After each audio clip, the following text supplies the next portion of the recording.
מכיר את אייל מוזי? מכיר את כולם מכירים אותי. מכירה את שם ברזילאי?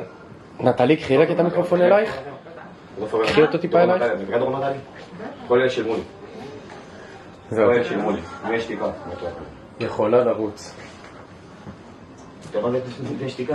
שילמו לי בני שתיקה. עכשיו דורון נטלי של בני שתיקה, עכשיו תפתור אופן מנחם של בני שתיקה. במשך 15 שנה, ולמה אני אופן מנחם במשך 15 שנה הציג לי 15 שנה, ולמה זה נהיה שאני בין 20 ו-22. אז שאני בין 22. נטלי, תעשי רגע פתיח. נתחיל.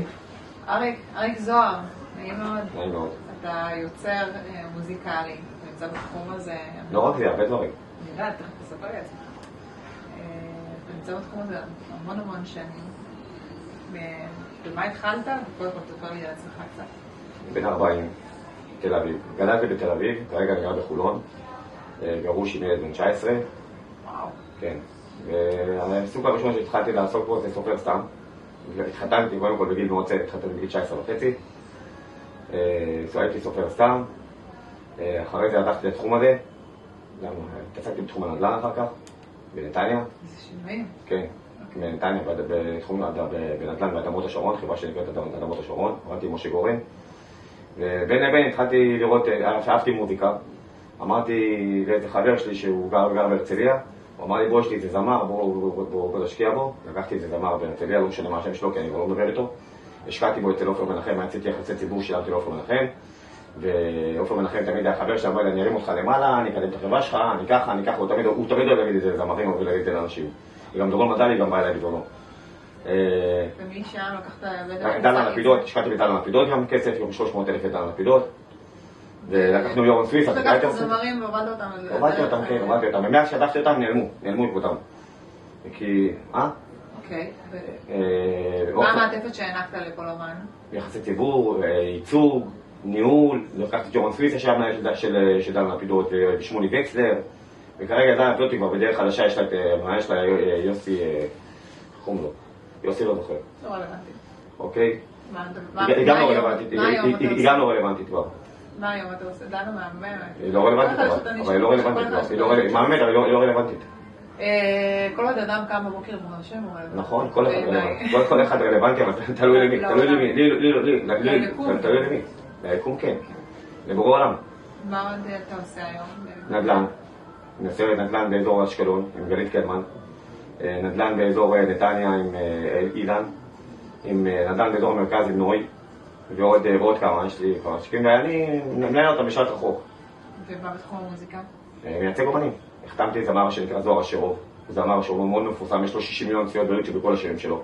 זמר מאוד ענק, מכירים אותו באזור הוד השרון, חדרה, תל אביב, אור עקיבא, כל הדרך השרון במרכז, וגם באזור הדרום. זה סוג של מגשים חלומות. נכון, אני מגשים חלומות גם לעצמי. יש לי ספר שאני כותב בו את כל החלומות, אני מגשים חלומות לכולם. אני מוכן גם, אני חושבת שזה שני תחומים מאוד מאוד שונים. אני גם מוכן, אנחנו מתעסקים גם בזהב ויהלומים, עם עופר פיזוק, אם את מכירה אותו. את מכירה, היה פעם הקו החם, זה כמו אוני פנס, אז הם פתחו הקו החם לפני שהייתה סרטים קולים וכאלה.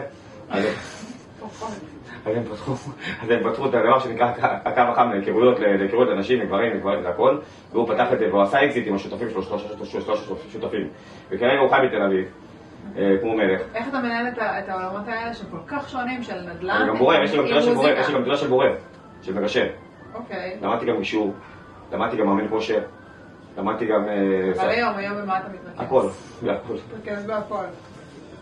אני כותב ומכין, אני יוצר, כותב, מכין את מוזיקלי, אני עובד עם חגי מזרחי שעבד עם ג'סין ביבר, הוא עבד עם פוסט קולון, הוא עבד עם אייל גולן, ריטה, קרן פלס, שוטה הנבואה, עם דלון דלוקו.